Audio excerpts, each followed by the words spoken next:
মাথায় কিছু নাই কেন? আরে আল্লাহ, এই ভাই এটা ডাব নিয়ে আসো তো, ডাব নিয়ে আসো। যে রোদ, রোদে রাস্তার পিচটাই গলে যায়, আর আপনি এইভাবে ইয়ে করতেছেন। হ্যাঁ, এনে ডাবটা খান। এবার কি রোদ ঠেকাবে?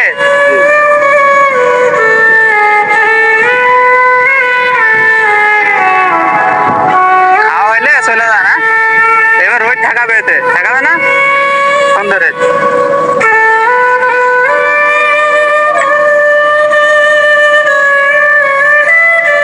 রোদ ঠেকাবে।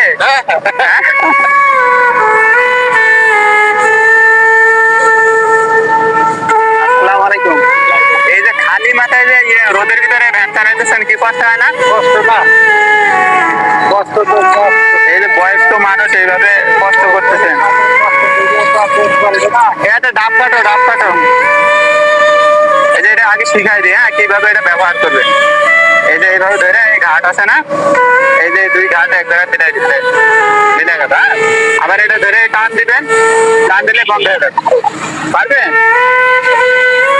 এই যে দেখেন, এই রোদে আপনাদের একটু কষ্ট কম হবে এটা করলে।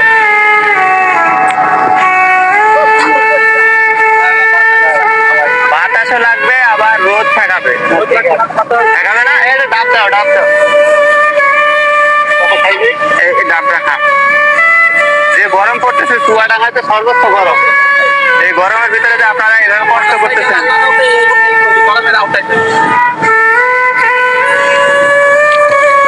খান, আপনি খান, রিল্যাক্সে খান, সমস্যা নাই।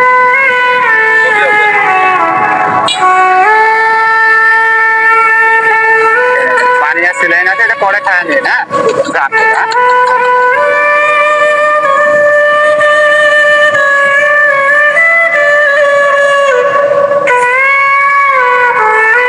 এই ডাবটা খান আগে আপনি।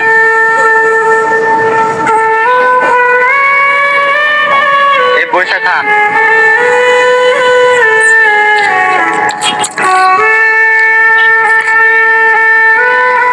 এই যে এই জিনিসটা শিখাই দিই, হ্যাঁ, এটা এখানে ধরে আপনি চাপ দিবেন, দিলে এই যে ঘাট আছে না, এই ঘাটের সাথে ঘাট মিলে যাবে।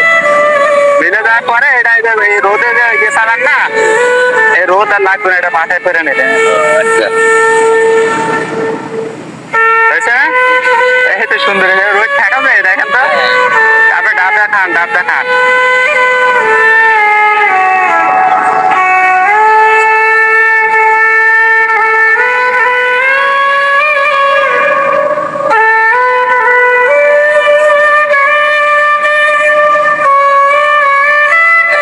রোদ ঠেকাবে, ঠিক আছে, যান।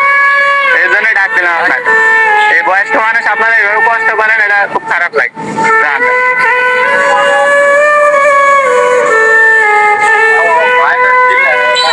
ভালো আছে? এই রোদ লাগে না মাথায়?